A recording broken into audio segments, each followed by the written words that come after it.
Oke, kita coba untuk nomor 1. Ini soalnya adalah pertama, mengikuti program vaksin dengan senang hati merupakan pengamalan Pancasila, terutama sila keberapa? Coba dijawab, mengikuti vaksin.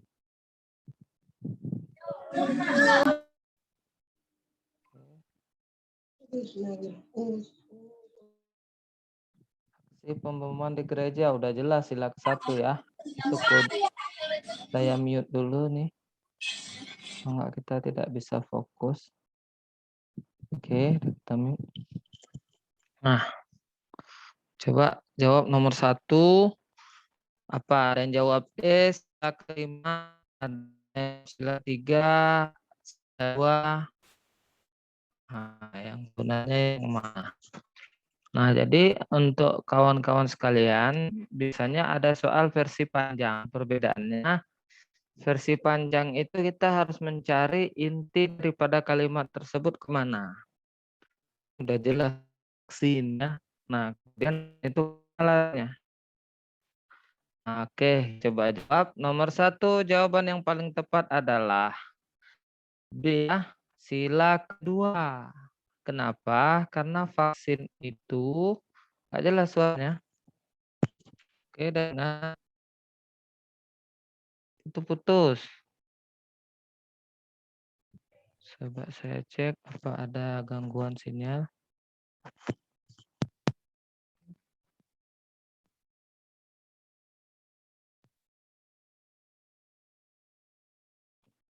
Putus-putus. Ulang ya. Oke, coba kita lihat di mana.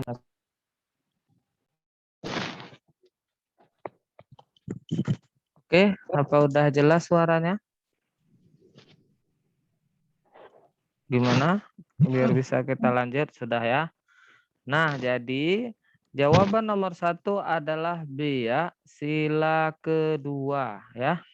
Kenapa sila kedua? Karena vaksin itu adalah salah satu upaya untuk mencegah kan lagi heboh nih ya, tersebarnya wabah pandemi COVID-19 atau virus-virus lainnya yang mengarah pada keselamatan, kesehatan dan jiwa manusia. Maka kenanya itu sila kedua. Oke, supaya lebih apa? Coba kita lihat nomor 2. Ini mirip, namun sengaja dibuat begini agar kawan-kawan bisa membedakan dia berubah kenapa. Tapi ini masih sama ya soalnya, tapi choice-nya yang berbeda. Nah, coba nomor 2. Mengikuti program vaksin dengan senang hati merupakan pengamalan, ini bukan pengamalan Pancasila ya, belum diubah, tapi pengamalan dari apa?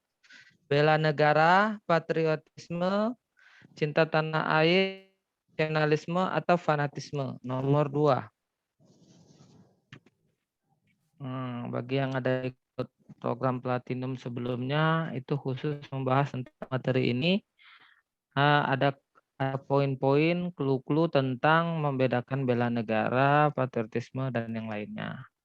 Khusus yang mungkin belum dapat dari kelas non Platinum, bisa minta clue-clue dari saya tentang membedakan patriotisme bela negara. Nanti saya kirim draftnya karena materi hari ini terkait itu.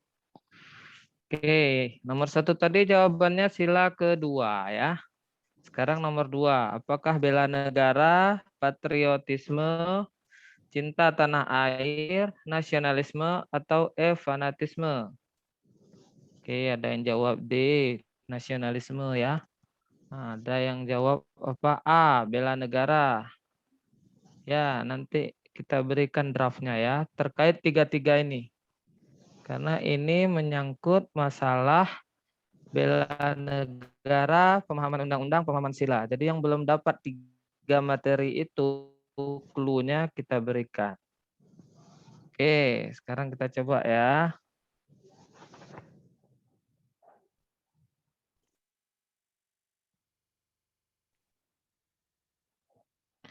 Oke. Nomor 2, jawaban yang paling tepat adalah A ya. bela negara. Kenapa bela negara? Vaksin itu kan salah satu untuk menyehatkan warga negara Indonesia. Terlepas dari kontroversi yang lain, kalau mau jawab soal CPNS harus pro pemerintah. Pemerintah menggalakkan program vaksin ini sebagai daripada upaya meningkatkan kesehatan masyarakat. Nah, jadi salah satu clue daripada bela negara adalah bagaimana mengimplementasikan atau menjaga kesadaran menjaga kesehatan diri sendiri. Nah, jadi A. Oke, sarannya materinya langsung ditaruh. Ya, biasanya memang ini seperti apa ya? Jawab soal ini seperti free test ya. Kita jawab soal dulu, boleh nebak dulu, kemudian nanti dijelaskan. Ketika dijelaskan, nanti akan ada post testnya. Post testnya itu biasanya ada di apa namanya itu Google Form ya. Cuman karena kebetulan saya baru perjalanan dari luar kota, baru sampai tadi siang, nggak sempat buat Google Form-nya. Jadi saya pergi keluar kota, makanya baru sempat buat soal ini. Jadi gitu memang menunya. Latihan ini nanti materinya didapat, setelah materinya didapat, dibaca baru jawab post test yang ada di Google Form. Oke, kita lanjut ke nomor 3. Mengurus surat vaksin. Nah, masih masalah vaksin, tapi ini mengurus suratnya. Nah, supaya kawan-kawan bisa membedakan bagaimana dia mengurus surat vaksin sebagai syarat untuk menjadi pemateri pada salah satu seminar di luar kota adalah pengamalan dari. Nah, ini pengamalan dari sila keberapa? Mengurus surat vaksin ya. A sila ke-1, B sila kedua, C sila ketiga, D sila keempat, E sila kelima. Oke, ada yang jawab D, ada yang jawab E, ada yang jawab D lagi. Mengurus surat vaksinnya.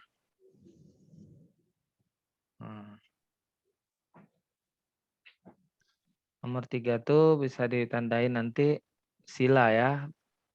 Tertulis silanya. Ada yang jawab 4, ada yang jawab 5. Oke, kita jawab. Beda ya, mengurus surat sama mengikutinya. Mengurus surat itu bagian daripada implementasi administrasi dari ketentuan yang ditetapkan oleh negara. Bicara tentang administrasi atau aturan pemerintah, jatuhnya sila keempat. Ya, jadi jawaban yang paling tepat adalah D. Karena ini udah salah aturan, surat menyurat. Misalnya kita mau naik ke bandara, harus tes swab, harus ada suratnya. Nah, jadi kalau udah masalah suratnya, dia nggak lagi sila kedua, tapi jadinya sila keempat. Karena sila keempat itu terkait tentang aturan, mekanisme, dan administrasi pemerintah. Oke, nomor tadi bela negara ya. Sekarang nomor 4. Ini sama, mengurus surat vaksin, tapi bedanya dia bagian dari apa? Bela negara, patriotisme, cinta tanah air, nasionalisme, fanatisme. Nah, kalau tadi kode yang di atas itu adalah vaksin sebagai kesadaran menjaga diri. Kalau yang nomor 4 nih, vaksinnya sebagai kesadaran menaati aturan yang ditetapkan pemerintah. Jadi berbeda. Nah, ya.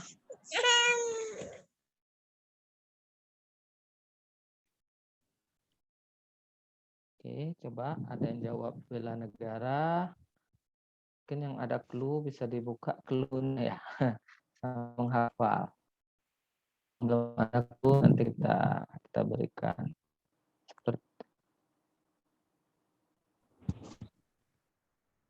Oke, ada yang jawab C, ada yang jawab D. Ya, ada yang B. Oke, ada yang D. BD. Oke, nomor 4. Jawaban yang paling tepat nomor 4 tetap sama dia. Kalau pada konteks ini bela negara. Ya, perbedaan clue-nya. Jika yang tadi kesadaran untuk menjaga kesehatan diri sendiri, dia jadi bela negara di lingkungan rumah sendiri. Sedangkan yang ini adalah kesadaran pemerintah ini bela dalam konteks lingkungan negara. Ya, gitu. Putus-putus. Oke, apa maksudnya? Oke, apakah sudah jelas? Mungkin sinyal lagi buruk karena saya berada di kota yang berbeda dari sebelumnya. Oke, masih ada suaranya? Udah dengar? Putus-putus. Ya, pakai headset nih.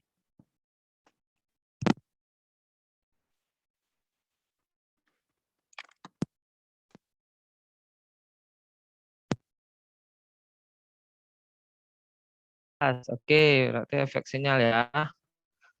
Kenapa nanti nggak apa-apa? Nanti ada versi slide yang ada jawabannya. Ya, ada jawabannya. Kemudian nanti kita kasih materi-materinya. Sekarang nomor 5. Nomor 4 jawabannya bela negara. Oke, nanti ada penjelasan ya di ininya. Nomor 5, putus-putus lagi. Oke, udah jelas? Terus.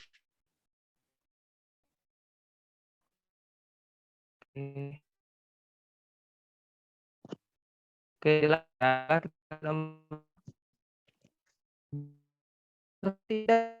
Tidak sejarah yang baik.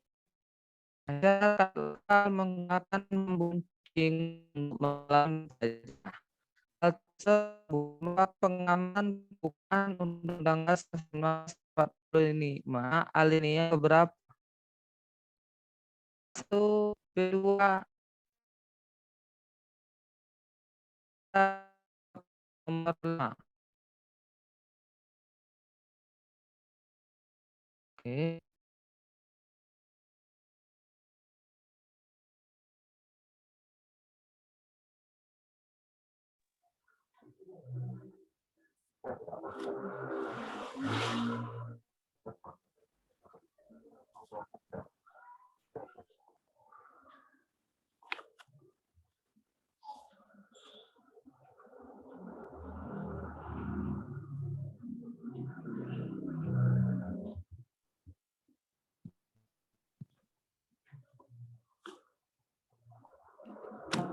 Tentunya bukannya di jaringan. Oke, apa udah terlihat? Oke, apa udah terlihat? Kita masuk nomor 5 ya. Hubung tidak memiliki perlengkapan senjata yang baik, masyarakat lokal menggunakan bambu runcing untuk penjajah. Hal tersebut merupakan bentuk pengalaman pembukaan undang-undang ini keberapa? Ya, ini keberapakah ada? Oke, udah kedengaran?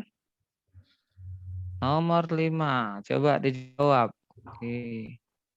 Ada yang jawab 2. Kak, suara nggak kelihatan. Daftarin. Nampak? Screen-nya nggak kelihatan. Ya Kak, Nampak? screen-nya belum kelihatan nih. Saya keluar dulu ya.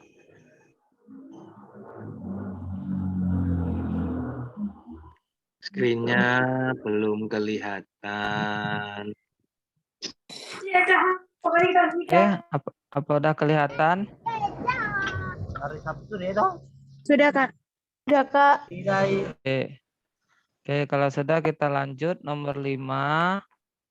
Berhubung tidak Putus-putus, Kak. Ada dengar?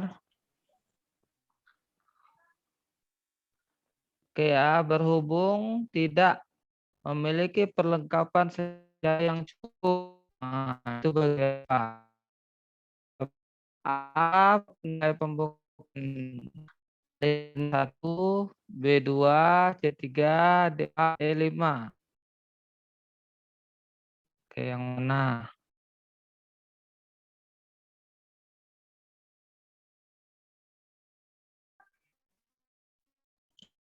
Nah,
oke, sudah dengan jelas. Oke, kalau udah kita jawab nih nomor 5 ya. Nomor 5, jawaban yang paling tepat adalah udah ya. Nah, nomor 5 jawaban yang paling tepat adalah nilai pembukaan dari alinea kedua ya. Jawabannya B. Kenapa alinea kedua? Karena clue alinea ke-1 kan tentang HAM dan kemerdekaan. Clue alinea kedua tentang perjuangan kemerdekaan. Jadi jawabannya itu. Kalau alinea ketiga tentang persiapan kemerdekaan, proklamasi dan sebagainya. Sedangkan alinea keempat tentang butir Pancasila dan negara. Oke, berarti tadi salah headsetnya. Saya cari headset yang lain. Nomor 6. Nomor 6 ada nanti draft yang ada jawabannya ya. Dan materinya ada semua isinya. Nomor 6 ya. Merasa paling benar sendiri dan menganggap pemahaman keagamaan agama atau aliran lain telah melenceng merupakan pelanggaran terhadap pemahaman sila keberapa. Yang nggak catat nggak apa, nanti ada materi yang ada jawabannya ya. Materinya juga ada di bagian atasnya. Oke, nomor 6. Ada yang jawab A. Sila pertama. Nah, nomor 5 tadi jawabannya. Tadi kalau nggak salah jawabannya B. Nomor 6 tentang merasa paling benar. Kalau dalam clue clue radikalisme dan moderasi beragama, nomor 6 adalah nilai-nilai radikalisme yang non fatal ya. Kalau ada TWK-nya, TKP. Oke, nomor 6 jawaban yang paling tepat adalah A ya. Sila pertama, udah jelas. Kenapa? Karena clue-nya di sini adalah tentang agama dan aliran keagamaan. Maka kalau tentang agama itu nggak sulit ya. Kalau udah bahas tentang agama, otomatis dia jadinya kemari ya. Ya, materinya kita share ya di grup. Kalau yang nggak dapat atau apa boleh diingatkan. Internetnya mana, Pak? Internet. Kita selanjut nomor 8.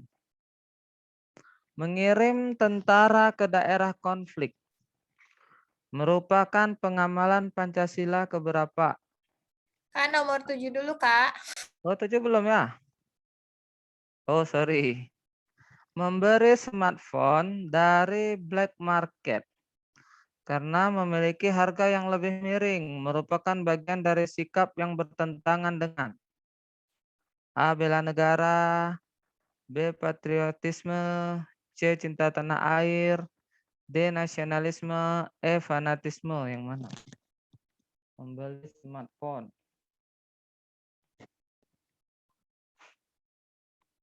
Saya yang jawab D. Nasionalisme. Nah, ada yang jawab C. Nomor 7.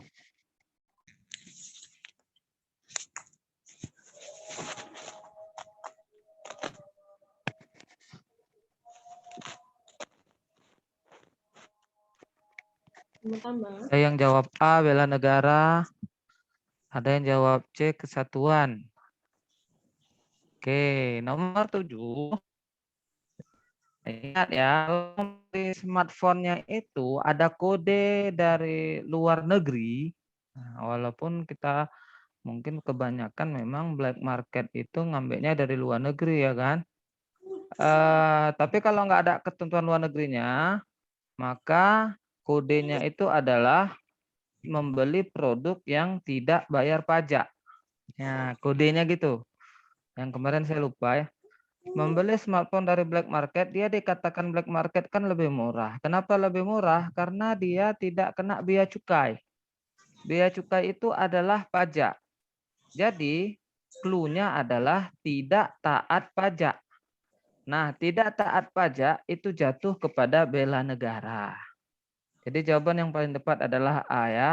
Karena membeli smartphone di black market adalah membeli barang yang tidak membayar pajak. Berarti kita mendukung praktek tidak membayar pajak itu. Pemelencengan terhadap sikap bela negara. Kalau ada dikatakan merek luar, berarti berubah dia. Kenapa? Karena kita tidak cinta produk dalam negeri, jadinya nasionalisme. Itu cara bedanya. Nomor 8. Mengirim tentara ke daerah konflik merupakan pengamalan Pancasila keberapa? Ada yang jawab E, ada yang jawab B, ada yang jawab C, bervariasi ke daerah konflik. Nah, jadi dia ke daerah konflik.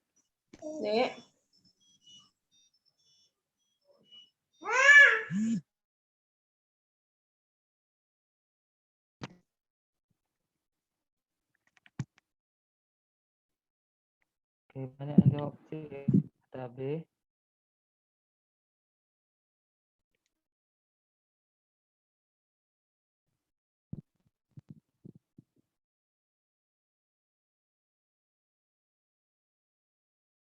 Oke, jawaban yang paling tepat adalah sila kedua. Kenapa sila kedua? Mengirim tentara ke daerah konflik berarti upaya menegakkan kemanusiaan, ya, membantu perdamaian. Jadi makna ke daerah konflik itu begitu. Jadi tentara dikirim untuk memberikan hak-hak kemerdekaan kepada masyarakat yang mungkin tertindas dan sebagainya. Maka dia tapi kalau mengirim tentara ke daerah konflik dalam bentuk khusus, ada pengkhususannya dengan daerah misalnya Papua, ke Luku, ke Ambon dan sebagainya masih ada keterangan khususnya, maka dia jadinya sila kelima. Itu. Nah, tapi kalau dia umum, bisa jadi dia maka jatuhnya dia ke sila kedua. Kenapa? Karena kemanusiaannya yang ditekankan. Begitu. Oke. Oke, apa masih tidak jelas? Nomor 8. 9 ya. Di nomor 8 jawabannya sila kedua. Bukan ya. Bukan sila ketiga, sila kedua ya. Nomor 9. Sama soalnya, hanya saja ini pengamalan pembukaan UUD. Sengaja dibuat begini supaya kawan-kawan bisa membedakan. Maka mengirim tentara konflik ketika dinilai Pancasila beda, dinilai pembukaan UUD beda. Oke, kayaknya nggak ada masalah ya, karena tadi juga sudah dijelaskan. Salah satu definisi mengirim tentara konflik itu adalah untuk memberikan kedamaian atau menegakkan HAM. Nah, jadi kemerdekaan itu bagian daripada HAM. Nah, jadi jawabannya adalah A ya. Alinea ke-1. Kenapa? Karena ini HAM, hak asasi manusia dalam hal kemerdekaan, kedamaian. Nah, jadi kalau ada soal tentang kebebasan berpendapat, juga HAM, hak berpendapat. Ada kebebasan untuk hidup, nah, sebagainya begitu. Oke, ya kita share ya. Nomor 10. Aborsi. Nah, aborsi merupakan salah satu tindakan yang bertentangan dengan nilai. A. Pembukaan UUD alinea ke-1. B. Sila kelima Pancasila. C. Patriotisme. D. Sila kedua Pancasila. A dan D benar. A dan D benar.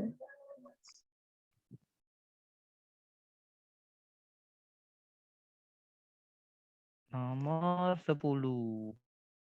Jadi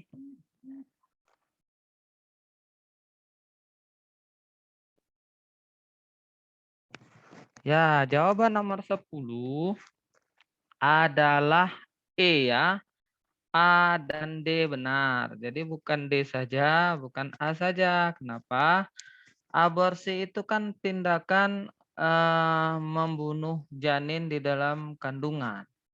Berarti orang yang melakukan aborsi itu sudah melakukan penyelewengan hak hidup anak tersebut. Hak hidup dalam pembukaan UUD adalah alinea ke-1. Sedangkan hak hidup dalam Pancasila itu bertentangan dengan nilai sila kedua Pancasila. Maka jadinya A dan D. Maka jawabannya E ya. Oke. Oke, kawan-kawan. Selanjutnya apa ada yang mau ditanyakan atau kita masuk ke soal selanjutnya baru sesi diskusi? Next aja ya, nanti sesi diskusinya sekalian ya. Nah, oke, kita akan share satunya lagi.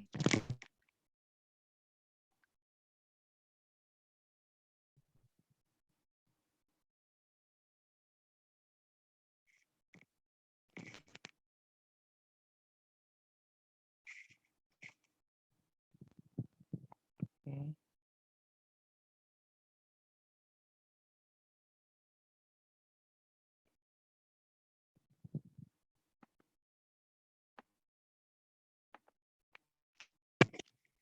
Oke, udah kelihatan tampilan teman-teman?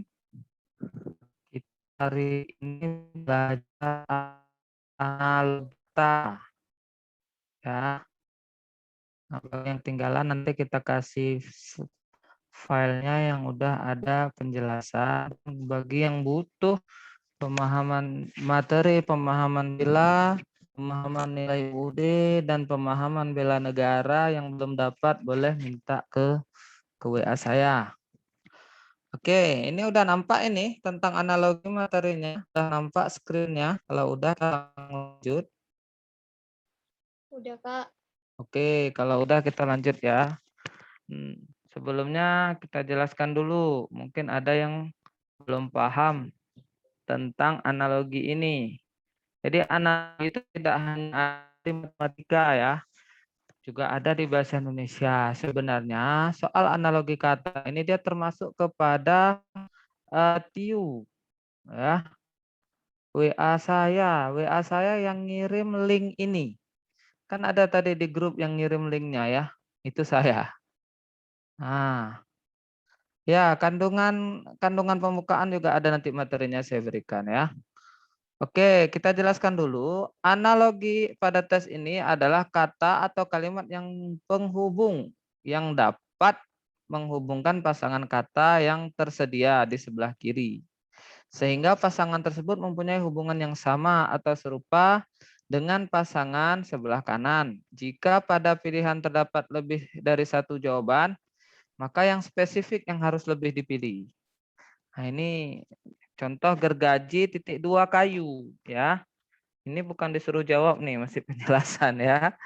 Di sini terdapat soal kata gergaji dan kayu. Apa hubungan antara kedua kata tersebut? Nah, hubungannya adalah gergaji digunakan untuk memotong kayu. Maka dari itu coba kita contoh. Sendok apakah untuk memotong makanan? Tidak. Salah ya. Sepatu untuk memotong kaki? Salah. Gunting untuk memotong kertas? Ya, benar. Tahan dulu.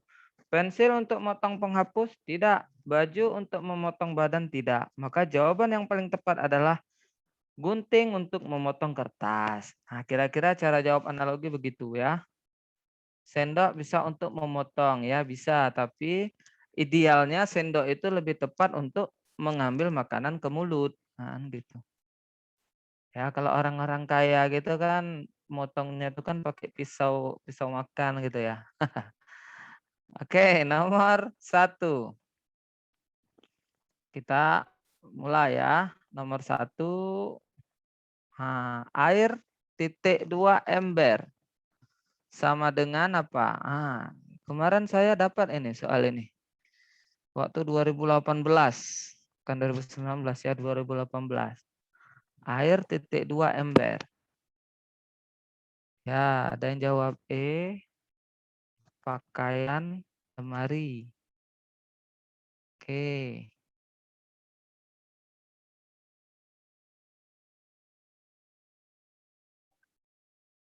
Oh, mungkin gitu ya. Oke, nomor 1. Jawaban paling tepat adalah, harus dicocok kesamaannya.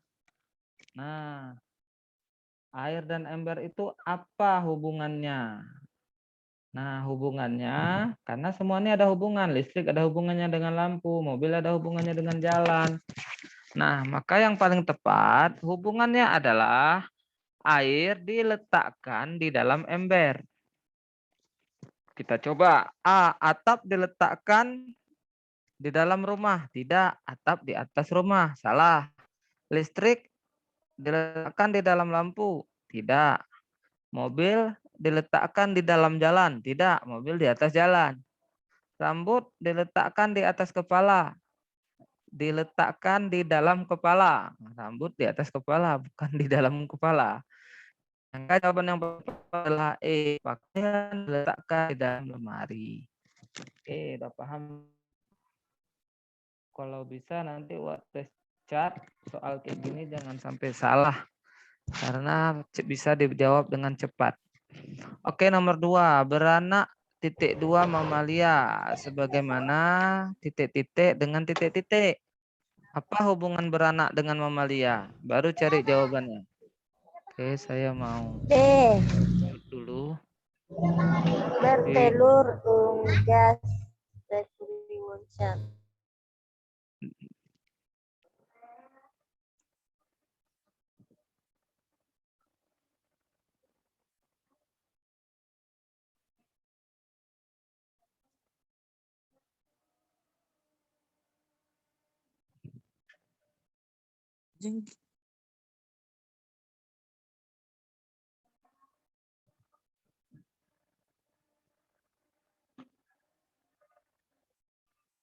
Oke, ada yang jawab B.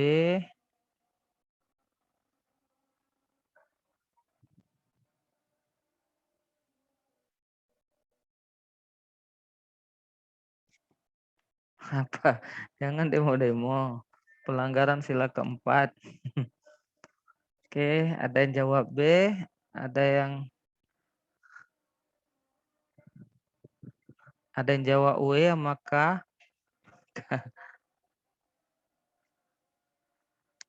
ya, beranak hubungannya dengan mamalia adalah beranak merupakan ciri-ciri atau salah satu ciri dari hewan mamalia. Coba kita cek bertaring, apakah ciri daripada karnivora? Kan begitu ya.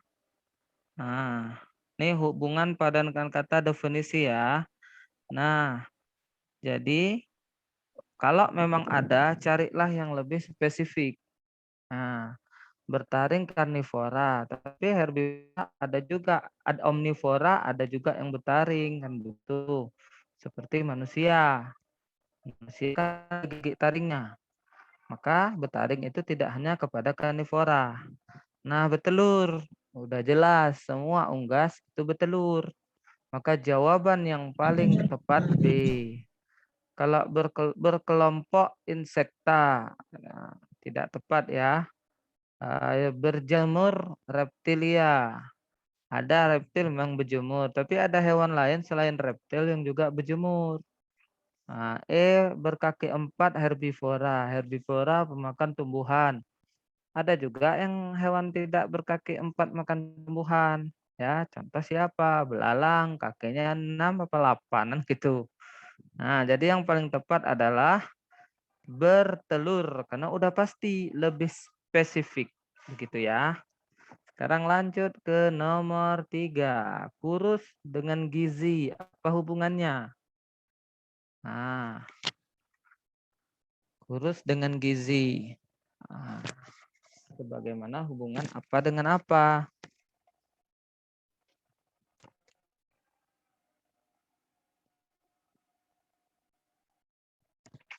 Nomor 3.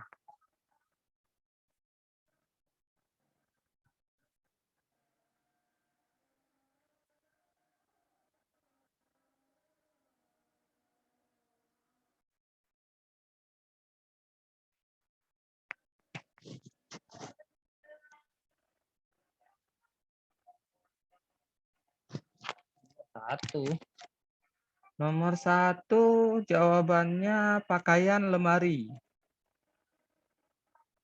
Ya, pakaian lemari. Air diletakkan dalam ember, pakaian diletakkan di dalam lemari. Oke, sekarang nomor 3. Kurus sama gizi, apa hubungannya? Oke, kita coba jawab ya. Hubungan kurus sama gizi itu terletak pada hubungan sebab akibat. Kurus itu karena kekurangan gizi. Nah, kurus terjadi karena kekurangan gizi. Coba kita cocokkan. Gemuk, kekurangan lemak. Ya, orang kurang lemak makin kurus lah. Sakit, kekurangan dokter. Nggak cocok. Pendek, karena kekurangan besar. Nggak cocok. Pintar, karena kurang belajar. Lebih nggak cocok. Bodoh, karena kurang ilmu. Maka jawaban yang paling tepat adalah E ya. Bodoh, karena kurang ilmu. Oke, sekarang kita masuk ke nomor 4. Gigi, apa hubungannya dengan mengunyah? Kunyah. Sebagaimana jari, hubungannya dengan apa? Nah, jari dengan apa? Lentik kah? Dengan pegang kah? Dengan kuku? Dengan tangan? Atau dengan manis? Ya, kalau dibilang hubungan jari ya ada hubungannya semua. Jari yang lentik, jari untuk memegang, jari memiliki kuku, jari bagian dari tangan, jari adalah jari manis. Nah, tapi karena semuanya terlibat, maka carilah yang lebih spesifik. Apa yang lebih spesifik? Oke. Oke, kita coba jawab. Apa hubungan gigi sama kunyah? Soal ini termasuk jenis padanan hubungan fungsi. Gigi berfungsi dalam proses kunyah. Nah, di gigi berfungsi untuk proses mengunyah. Nah, mengunyah menggunakan gigi. Sebagaimana jari yang berfungsi untuk lentik. Enggak, lentik itu bukan fungsi dia, tapi apa ya, keindahan, jadi bukan fungsi. Jari berfungsi untuk memegang atau pegang, bisa jadi, tahan dulu, Anda tahu yang lebih spesifik. Jari berfungsi untuk kuku, bukan. Jari berfungsi untuk tangan, juga bukan. Jari berfungsi untuk manis. Ya. Memang iya kalau nggak ada jari kan nggak manis ya. Tapi lebih tepat jari berfungsi untuk pegang. Maka jawabannya adalah B ya. Nomor 5, titik-titik tulang. Nah, ini agak lebih ini dikit ya. Kita nalarnya harus melibatkan soal. Nah, ya kan? Kalau di apa ya, di TIU TPOC ya istilahnya nih. Saya juga udah lupa. Titik-titik tulang sama dengan gedung titik-titik. Apa hubungan tulang sama apa? Sebagaimana hubungan gedung dengan apa? Harus disesuaikan. Yang ini tingkatnya lebih sulit. Tapi kalau dikait-kaitkan mungkin dapat juga. Apakah belulang sama tulang sebagaimana gedung dan ber-AC? Apakah tinggal sama tulang sebagaimana gedung sama bertingkat?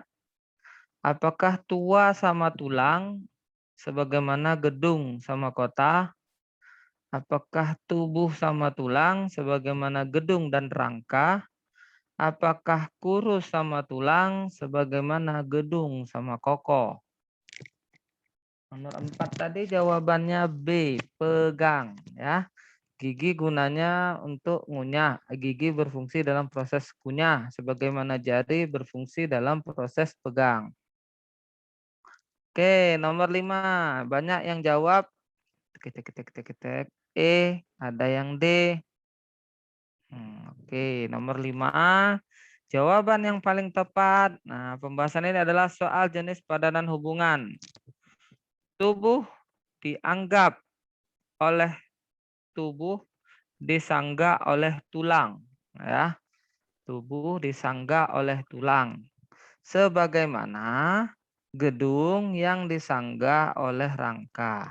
Nah, gitu. Jadi jawaban yang paling tepat adalah D ya. Tubuh disangga oleh tulang sebagai gedung, mana gedung disangga oleh rangka.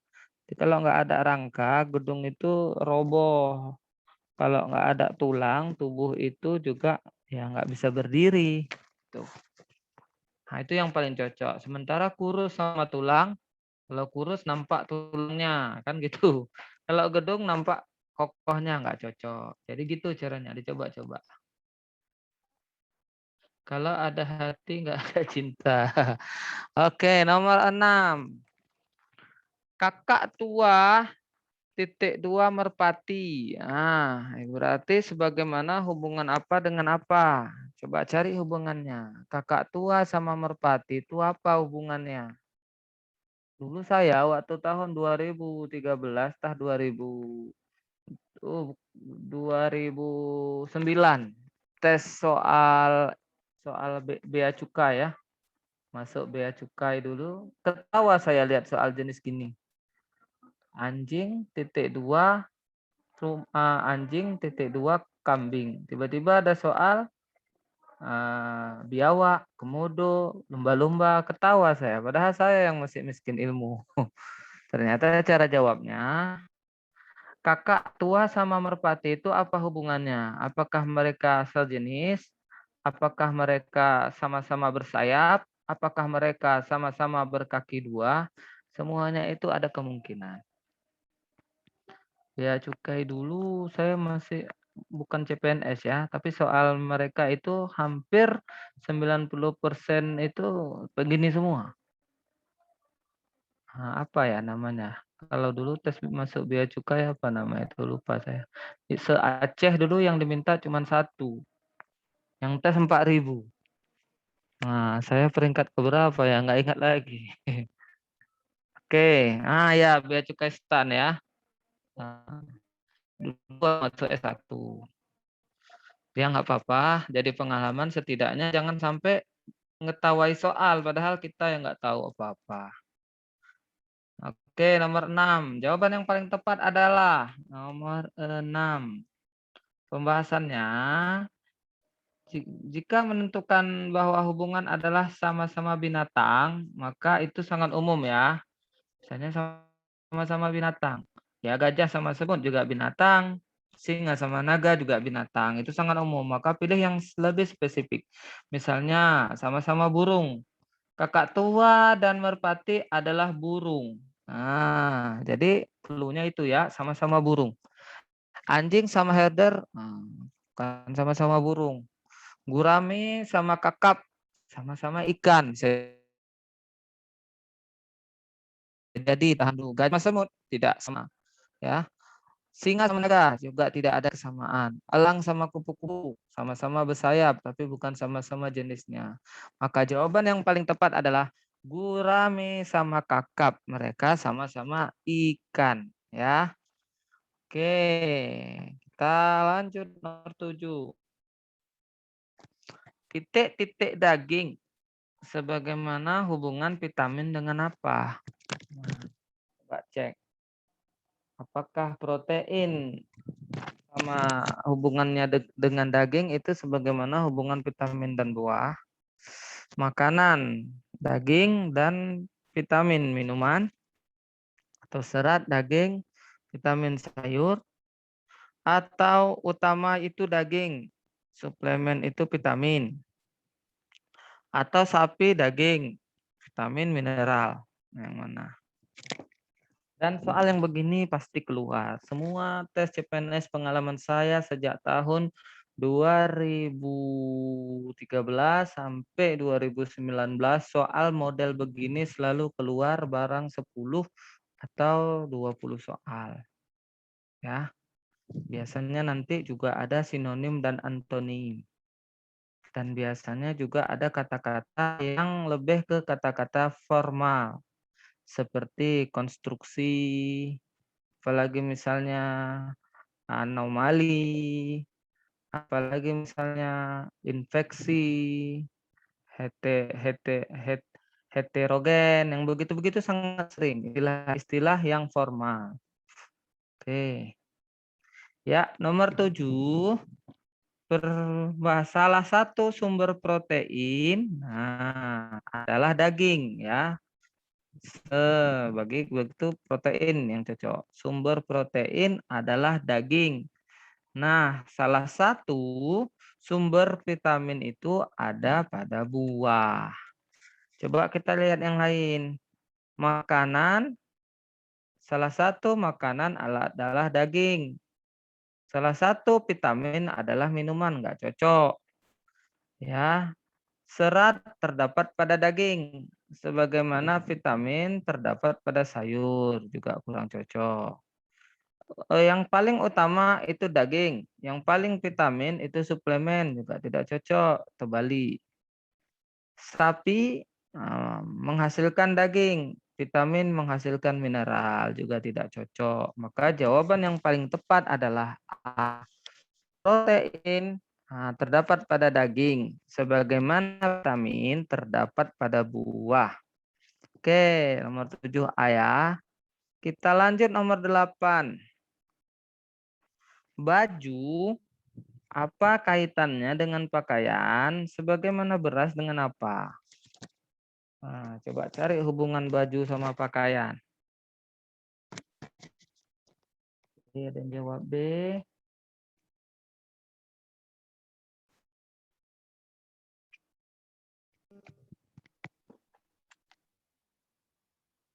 Oke, B lagi. B.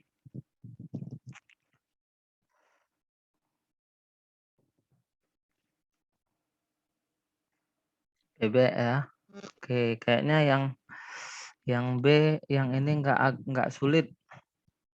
Karena udah ada clue-nya, tinggal yang ujungnya saja.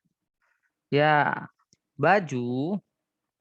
Baju adalah bagian daripada pakaian, tergolong ke dalam jenis pakaian ya.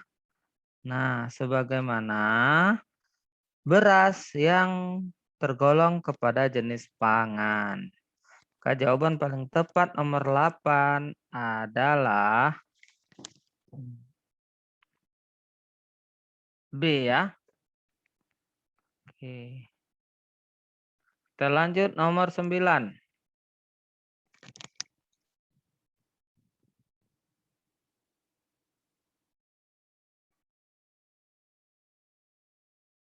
Oke, nomor 9.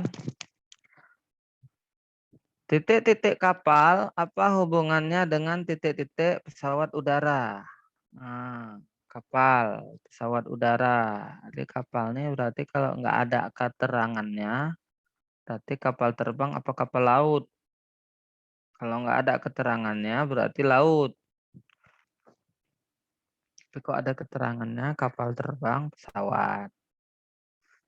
Memang sering gitu soal CPNS nih, mirip-mirip. Apalagi soal nanti kalau ada Tini duduk di sebelah Tina. Tina duduk di sebelah Tani. Tani duduk di sebelah Tanah. Nah, mirip-mirip nama dibuatnya. Buat kita, fokus kita harus lebih detail. Siapakah duduk yang berurutan? Tanah, Tini, Tanah, Tanah. Gitulah. Nah, jadi gini juga, kapal ini dicari yang mirip-mirip. Oke, apa jawabannya? Ada yang jawab E, B. Oke, nomor 9, jawaban yang paling tepat. Ini adalah soal jenis padanan hubungan, kesamaan pekerjaan, dan alat utama. Ya. Nah, angkatan laut bekerja di kapal. Angkatan darat bekerja di pesawat udara, nggak cocok. Ya. Pelaut bekerja di kapal, sebagaimana penerbang bekerja di pesawat udara. Bisa jadi, tahan dulu. Prajurit bekerja di kapal, pilot bekerja di pesawat udara. Prajurit terlalu umum. Ada juga prajurit di pesawat udara. Prajurit apa ini dulu? Ikan dicari dengan kapal, sebagaimana polusi dicari oleh pesawat udara. Tidak cocok. Sungai tidak bisa dilalui kapal, sebagaimana oksigen tidak bisa dilalui pesawat udara, lebih nggak cocok. Maka jawaban yang paling tepat adalah B ya, pelaut dan kapal, sebagaimana hubungan penerbang dan pesawat udara. Iya nih, tiba-tiba keluar dia. Oke. Nomor 10. Kayak ada orang Inggris aja ya. Jawab sendiri dia. Nomor 10. Memberi titik 2 dermawan. Apa sebagaimana hubungan apa dengan apa? Apakah A, mencuri dengan polisi, melukis dengan kanvas, membantu dengan orang, mencuci dengan baju, menulis dengan sekretaris. Oke. Nomor 10. Oke, ada yang jawab A, E, menulis sekretaris. Hubungannya apa?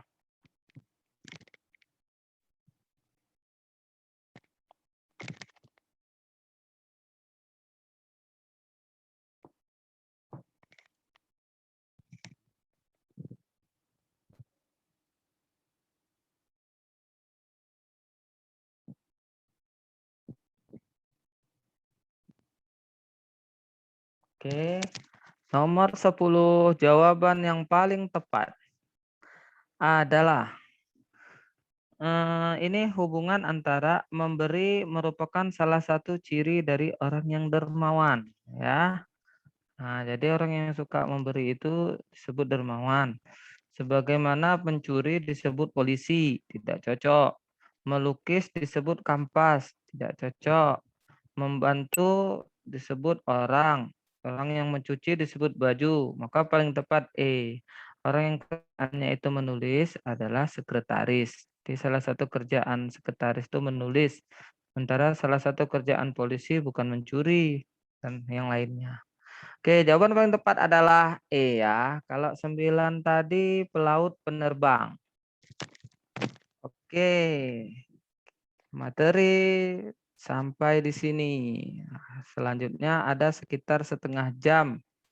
Kita kita bisa mulai sesi tanya jawab. Boleh diskusi, boleh tanya pendapat, pengalaman, bagaimana persiapan menuju CAT, karena sebagian udah ada yang tes administrasi, lulus administrasi ya, dan masa sanggah. Gitu.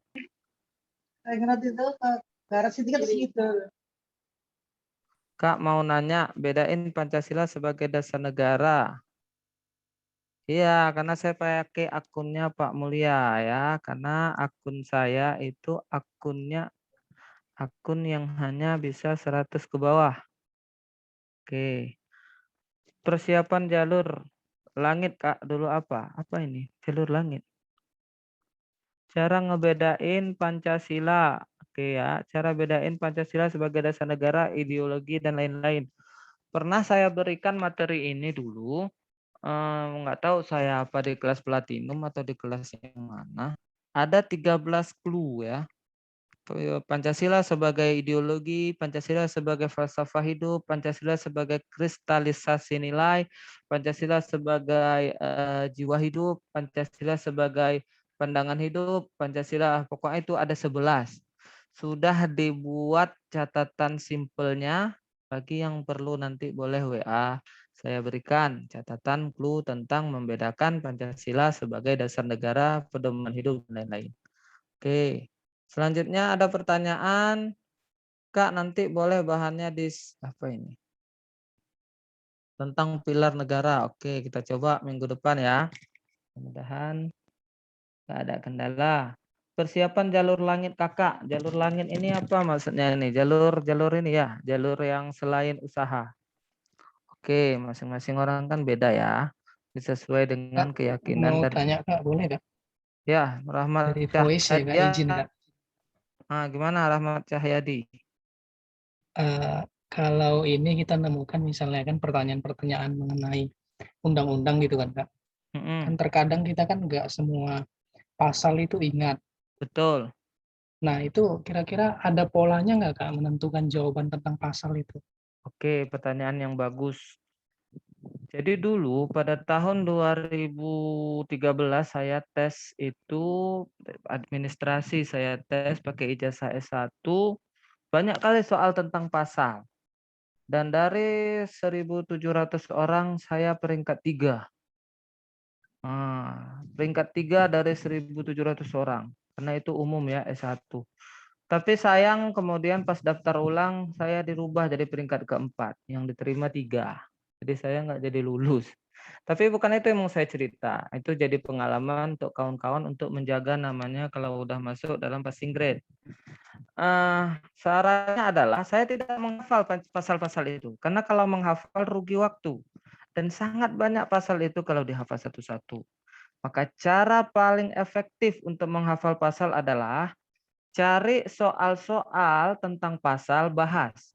Sebagai contoh, ada itu kalau beli buku atau searching di internet, biasanya saya selalu beli buku yang tebal-tebal itu sampai 200-500 halaman itu dijual sekitar 100 ribuan kalau nggak salah. Ada materi soalnya tentang pasal semua. Nanti dibilang begini, pasal tentang agama tentang 29 misalnya, pasal tentang ekonomi tentang, pasal tentang pemerintah. Jadi di soal itu, ketika kita bahas soal, itu kita seperti latihan. Maka caranya dijawab soalnya dulu, kemudian lihat kuncinya, berapa persen benarnya. Setelah itu diulang lagi setelah mengingat kuncinya. Itu lebih cepat hafalnya. Begitu ya. Dan saran saya begitu. Kenapa? Karena kalau ngafal pasal, belum tentu juga pasal keluar. Saya bukan bilang pasal nggak ada, karena biasanya soalnya itu 2000 lebih random. Kemudian diacak. Saya pada tahun 2019 satu pun nggak dapat pasal. Tapi teman sebelah saya hampir 30% dari soal TWK-nya pasal semua. Berarti dia kena random pasalnya banyak. Begitu. Makanya akan rugi waktu kalau kita menghafal pasal. Bisa jadi kita nggak dapat pasal itu. Maka dari itu kawan-kawan, soal FR nanti sudah bertebaran, itu diingat. Karena soal FR bisa jadi udah tepat dia, udah memang ada yang keluar. Nah, biasanya kayak dulu ada pasal tentang ukuran bendera. Oh iya, tentang bendera itu pasal berapa? Itu soal FR dulu ada. Nah, makanya cari begitu cara ngafal pasal yang saya rasa lebih efektif di waktu yang mungkin tidak lama lagi. Oke, ini ada yang nanya persiapan jalur langit. Oke, persiapan jalur langit, alam spiritual dan alam apa ya, realita itu harus seimbang. Nah, bagi yang ajaran Islam ya perbanyak sedekah, perbanyak doa gitu ya. Kalau saya dulu gini, kalau pemahaman saya sebagai yang beragama Islam, saya yakin kan semua kita ini berdoa. Ketika kita berdoa, pasti doa ini sedang berebut-rebut untuk minta dikabulkan. Jadi di antara semua doa kita, doa mana yang paling diijabah itu adalah doa yang terbaik kan begitu. Masa saya dulu, saya ingat bahwasanya salah satu doa yang sangat makbul dalam ajaran Islam itu adalah doanya orang-orang di depan Ka'bah. Maka saat itu saya tidak ada uang ke sana. Tapi saya cari siapa ada teman, siapa ada guru, siapa ada tetangga yang mau naik haji. Nah, atau ada siapa di sana. Saya minta tolong doakan saya di sana. Nah, itu cara langit yang ditanya. Tapi tidak hanya itu, ada yang meminta anak santri mendoakan, ada yang perbanyak sedekah. Tapi ingat, doa tanpa usaha juga tidak nyambung. Dia berdoa, dia bersedekah, dia membantu orang lain tapi nggak belajar. Nah, dia tidak connect. Maka juga harus dikuatkan dua-duanya. Oke, ada yang nanya ini, Kak, kalau nanti masa sanggah kelar, ada kemungkinan saingan kita bertambah, bisa jadi. Tapi ingat, masa sanggah itu bukan kesalahan dari kita, tapi kesalahan dari panitia. Makanya biasanya yang lolos lagi di masa sanggah sedikit. Nah, contoh, saya disuruh mengupload misalnya, saya disuruh mengupload ijazah asli. Tapi karena ijazah saya punya trans yang fotokopi dilegalisir, saya berikan yang itu. Itu bisa nggak lewat. Nah, gitu ya. Bahkan ada yang tidak menyertakan IPK. Karena ijazah dari Timur Tengah itu nggak ada IPK. Dia tidak lewat. Kalau dia bilang dia ada IPK, kenapa nggak dia taruh pertama? Berarti yang salah peserta. Ingat, kalau yang salah peserta, masa sanggah nggak berlaku. Tapi kalau yang salah itu panitia, baru berlaku masa sanggah.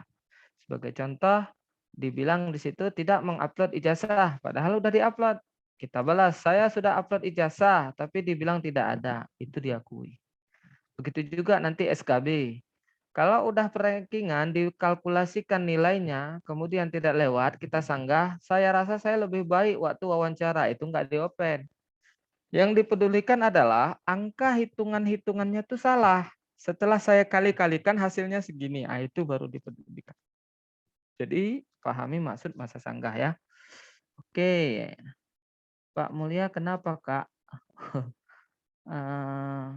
Apa nih masing-masing? Pak Mulia kenapa? Pak Mulia jadwalnya ditukar sama saya hari ini karena kemarin udah di UTKP takut bosan.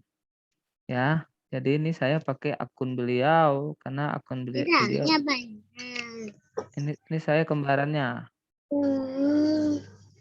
Oke, mirip suaranya kan? Nah, oke, Kak beri contoh apa saja pengamalan sila ketiga dan penyimpangannya. Ada cluenya biar lebih jelas, nggak hanya sila ketiga 1 sampai 5 nanti diberikan ya. Oke, Kak masih bingung tentang alinea dan pokok pikiran. Alinea nanti ada cluenya, tapi saya jelaskan sedikit. Alinea itu kan yang maksud alinea itu kan gini.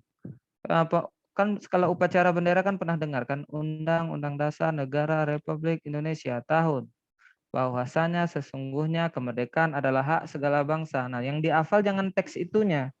Dulu saya waktu sebelum mengetahui konsep ini, yang saya hafal teks itunya, cuman kan nggak ingat. Misalnya kepada ketuhanan yang Maha Esa, oke lah itu di akhir alinea terakhir.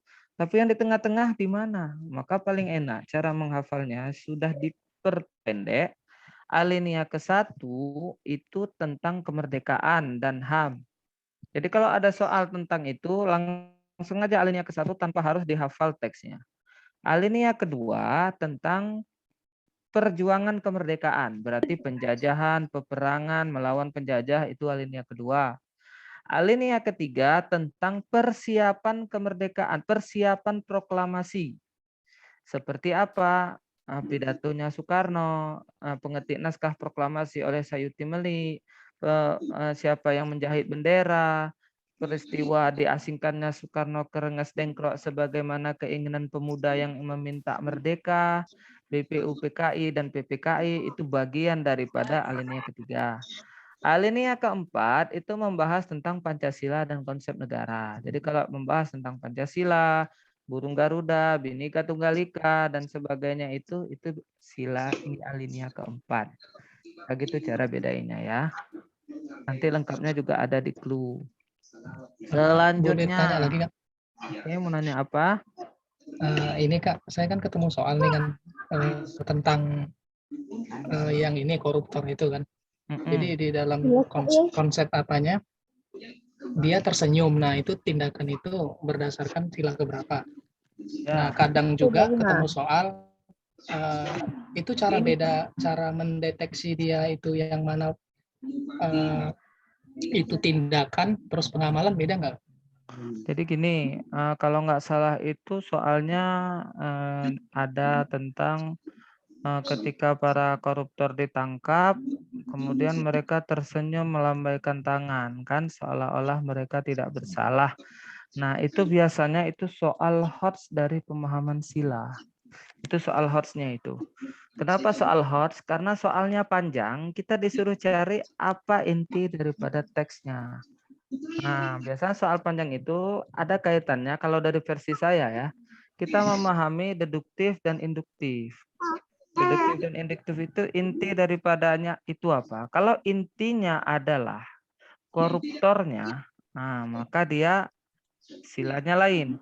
Tapi kalau intinya adalah mereka tersenyum, berarti mereka tidak mengakui kesalahan, mereka tidak merasa bersalah. Itu pelanggaran terhadap sila kelima kalau nggak salah saya ya, tidak siap melakukan apa. Tapi kalau dia itu bentuk daripada KPK-nya, pelanggaran daripada demokrasinya, jadinya sila keempat. Jadi begitu. Jadi pahamilah intinya. Biasanya yang panjang itu di situ repotnya. Tapi kalau kawan-kawan udah sering membahas soal tentang sila yang muatannya panjang, akan mudah. Nah, makanya lihat di awal dan di akhirnya. Fokusnya kepada senyumnya itu atau fokusnya itu kepada penangkapannya. Maka bisa dilihat soalnya itu apa gitu ya. Oke, kita lihat lagi. Kamu ya izin tanya.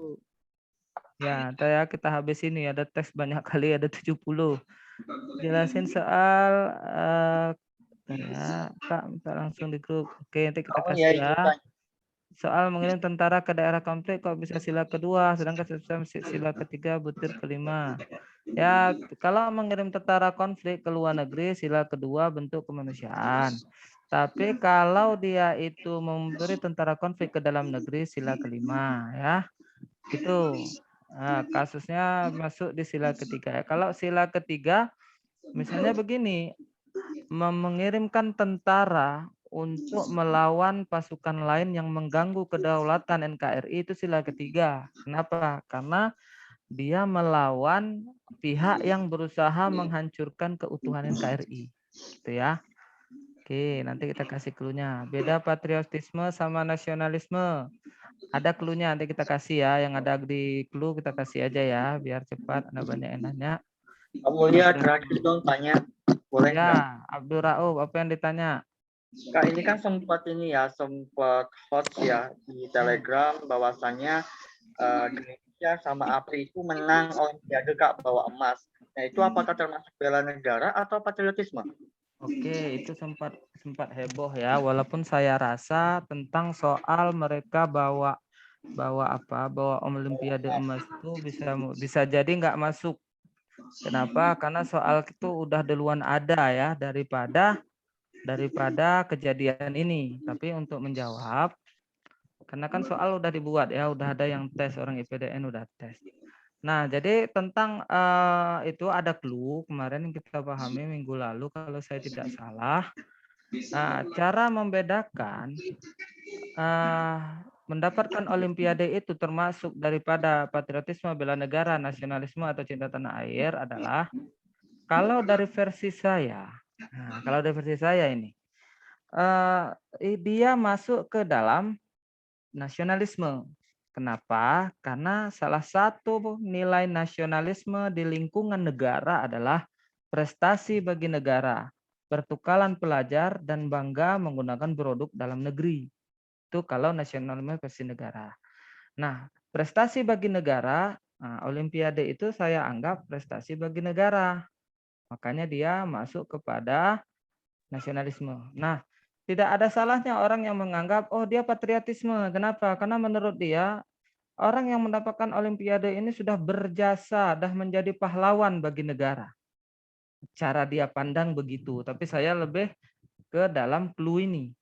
Ada yang menganggap itu adalah bagian daripada bela negara. Kenapa? Karena kan ada yang mengatakan gini, contoh. Lionel Messi membela negaranya di Argentina. Oh, berarti itu bela negara. Tetapi dalam clue yang utamanya, prestasi bagi negara adalah nasionalisme, sebagaimana pertukaran pelajar dan lainnya. Nah, itu kalau versi saya, tergantung kawan-kawan pendekatannya di mana. Nah, begitu ya. Kalau lebih baik, soal ini biasanya soal yang keluar karena lagi heboh. Tapi menurut saya, soal ini nggak keluar. Kenapa? Karena soal udah lebih ada. Tapi mana tahu ada olimpiade dalam bentuk lain, olimpiade London, olimpiade yang lain kan gitu. Oke. Masih ada waktu sekitar 14 menit lagi. 14 menit lagi kita lanjut. Dari yang ada di sini ada 92 pertanyaan. Kak, mengenai hak kewarganegaraan apakah naik dia? Mana tadi? Nah, hilang dah.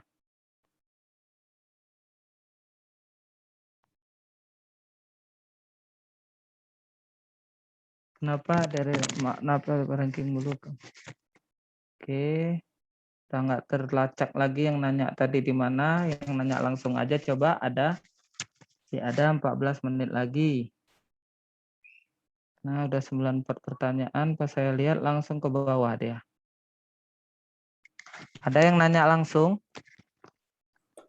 Nah, ini ada.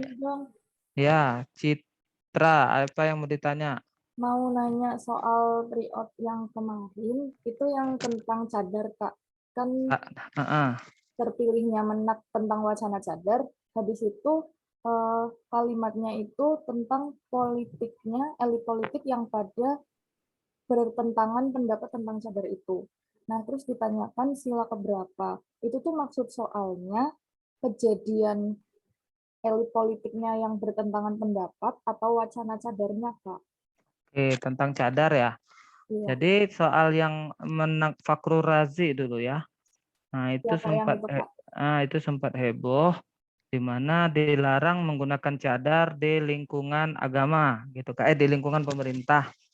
Nah, itu bagian sila keberapa kan gitu. Nah, jadi kalau ada soal tentang cadar, kalau memang fungsinya untuk cadar dalam konteks pemerintahan, kita harus berpikir pro pemerintah, itu mengajarin itu. Walaupun yang sebenarnya itu hak kawan-kawan. Tapi soal itu mengajarkan penggunaan cadar di lingkungan pemerintah, clue-nya itu adalah mengantisipasi nilai-nilai radikalisme. Kalau condongnya ke situ, maka dia jadi sila ke-1. Tapi kalau dia condongnya ke aturan, menaati aturan, jadi sila ke-5. Nah, ada beda lagi dia kan. Kalau dia condongnya kemana, misalnya ke isu yang tengah heboh saat itu, untuk menghindari hoax dan sebagainya, dia bisa jadinya sila ke-3. Jadi lihat soal pengantarnya. Pengantarnya itu larinya kemana. Nah, jadi yang penting kawan-kawan paham cara mengambil intinya. Kalau udah paham, berubah bagaimanapun soalnya, dia akan mudah dipahami. Dan biasanya yang sering orang salah paham yang sulit itu tentang yang penusukan Wiranto. Dulu keluar itu di tahun 2019. Nah, soalnya kan agak lucu ya, kalau menurut saya sih. Penusukan oleh siapa, Wiranto oleh namanya siapa, kalau tidak salah, dilakukan karena tersangka merasa takut jika bebas. Berarti tersangka lebih milih di penjara. Nah, maka itu bisa bisa berubah dia, perasaan takut dia itu atau terorisme jadinya. Kalau intinya adalah rasa takut dia ingin dapat keadilan dengan masuk penjara, maka jadinya sila kelima. Tapi kalau intinya adalah tindakan terorismenya, maka jadinya sila ke-1. Nah, biasanya begitu ya, cara memahami sila-sila yang panjang-panjang. Oke, ada lagi yang bertanya? Kita masih ada waktu 10 menit lagi. Ya, ada. Nanya tentang ini juga boleh, karena di chat saya lihat ada banyak yang Kak mau tanya, Kak. komentar, jadi nggak dapat yang nanya. Oh ya, Tapi tentang TKP boleh. Kalau untuk materai itu nggak bisa disanggah ya, Kak ya? kalau untuk apa? Materai yang duplikat. Oh, materainya di ini ya, di scan ya. Iya. Nah, Bisa itulah. masa sanggah ya, Kak ya? Biasanya kalau salahnya dari kita nggak bisa disanggah. Cuman untuk ikhtiar coba aja. Nah, coba aja. Gitu, karena biasanya mereka itu nampak materainya itu untuk scan. Makanya kalau urusan yang udah sefatal ini memang scan dengan asli jadi pengalaman. Oh. Nah, gitu ya. Kak, kalau untuk TKP boleh tanya? Boleh tanya aja. Jadi kan Kak ada soal misalnya gini, kita kan kalau dalam jadi ASN itu harus mematuhi aturan atasan. Jadi misalnya ada soal kita mau hari itu kita mau jumpa sama klien penting, tapi tiba-tiba atasannya ngajak untuk rapat. Itu yang mana kita pilih? Apa kita pilih jumpain kliennya dulu habis itu baru ikut rapat, atau bilang ke atasannya tunda dulu rapatnya karena saya juga mau jumpain klien yang penting gitu Kak. Oke, biasanya hal seperti itu adalah bagaimana kita menyelesaikan pekerjaan kita. Biasanya opsinya itu ada opsi gini, menyelesaikan pekerjaan kalau ada yang kalau ada yang di tengah-tengah ya, menyelesaikan pekerjaan lebih tepat waktu kemudian ikut rapat. Biasanya itu jawaban yang paling solutif. Nah, gitu. Tapi kalau nggak ada, biasanya dia dalam bentuk umum dia dibilang. Saya sering lihat begitu. Seandainya kamu sedang menyelesaikan tugas dari pimpinan, tiba-tiba pimpinan mengajak kamu keluar kota. Nah, gitu. Nanti ada pilihannya begini, menyelesaikan kerjaan dengan secepatnya, kemudian ikut keluar kota. Itu yang paling bagus. Tapi kalau enggak, fokus pada menyelesaikan kerjaan utama dulu. Nah, gitu dia. Satu Cuman lagi kalau Kak. ada dua yang dekat, Hmm. jangan lama-lama mikirnya, pilih terus karena poin 4 juga bagus. Ya, Oke, satu lagi Kak apalagi? tentang TKP. Ini misalnya kita Ya. lagi KKN atau ada tugas ke daerah timur, ke daerah yang mayoritasnya non-Islam gitu Kak. Sedangkan kita kan agamanya Islam. Jadi ada, lupa saya, pokoknya ada apa adatnya yang mengharuskan kita itu misalnya makan babi gitu atau apa yang memang dalam ajaran Islam tidak diperbolehkan. Di situ Ya. kita harus langsung menolak atau kita maksudnya buat keputusan kalau saya dalam agama saya tidak boleh seperti ini, seperti ini, seperti ini, atau langsung kita tolak itu. Saya lupa juga gimana katanya. Pokoknya ada jawabannya yang seperti itu. Itu kita pilih langsung nolak atau gimana tuh Kak? Oke, itu jenis soal tergolong kepada moderasi beragama ya. Itu juga bagian daripada bagaimana soal itu menilai kita terpapar radikal atau enggak. Biasanya ketika kita orang muslim berada di lingkungan non-muslim, kita itu misalnya diajak acara adat mereka, kemudian acaranya itu kan mereka misalnya mohon maaf ada makanan mereka yang seperti tadi misalnya babi dan sebagainya. Nah, caranya jangan memilih jawaban yang merasa bahwasanya kita menolak, kita pergi, kita marah, jangan. Tapi caranya mengasih pengertian kepada mereka kalau kita ikut bergabung dengan mereka tapi kita tidak mengkonsumsi makanan-makanan yang tidak dibolehkan dalam agama kita. Jadi begitu. Nah, mereka itu melihat kalau bagi yang jawab saya tidak datang ke undangan tersebut karena bagi yang ikut merayakannya termasuk agama itu. Nah, itu terpapar nilai radikal itu walaupun belum fatah. Mereka mencari-cari itu. Makanya kalaupun ada begini, walaupun masih ada perdebatan, mengucapkan selamat hari raya untuk non-muslim. Bagi kalangan Islam yang fanatik, haram dia bilang. Kenapa? Bagi yang mengucapkan itu berarti merayakan. Tetapi agama kita mengajarkan moderasi beragama. Mengatakan itu bukan untuk mengikuti ajarannya, tetapi untuk hidup rukun beragama. Nah, jadi gitu. Soalnya memang sengaja membentur-benturkan begitu. Makanya mereka mau tahu kita ini inklusif atau tidak, merasa paling benar atau tidak.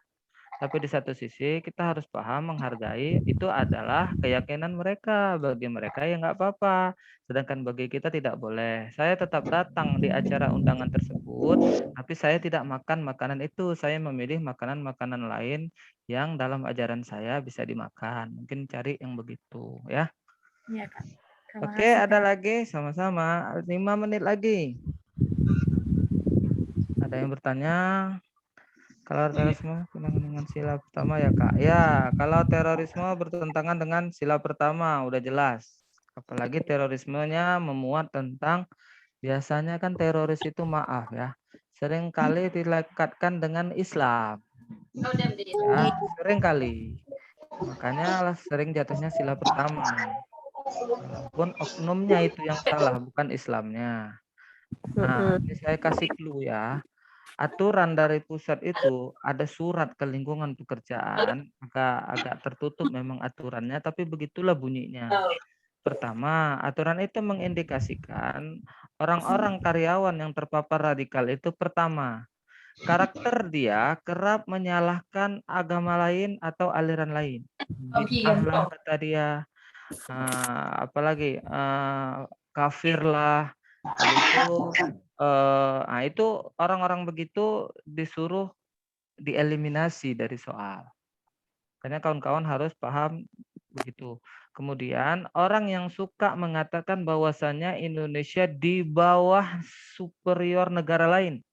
Mohon maaf kan sering orang bilang, oh Indonesia dikuasai Cina, Indonesia dikuasai Amerika. Nah, orang-orang yang senantiasa mengatakan itu di media sosial juga ada indikasi terpapar.